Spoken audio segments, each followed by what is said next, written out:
Hi guys, we're here in Terminal 1. So this is our second time travel together.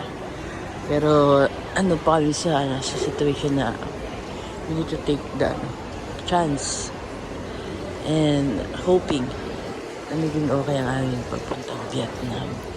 So ayun na guys, hindi na kami nakapag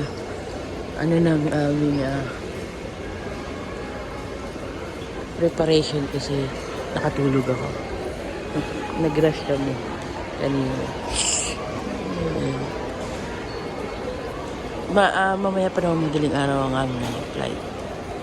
Pero dahil galing kami ng sige.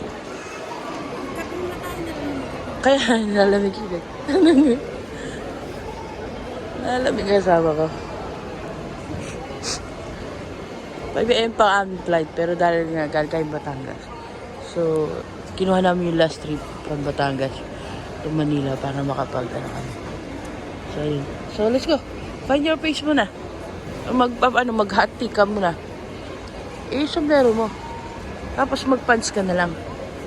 Ayun na. Wala na akong pants. Dito sa loob. Di ba may pants ka na ano?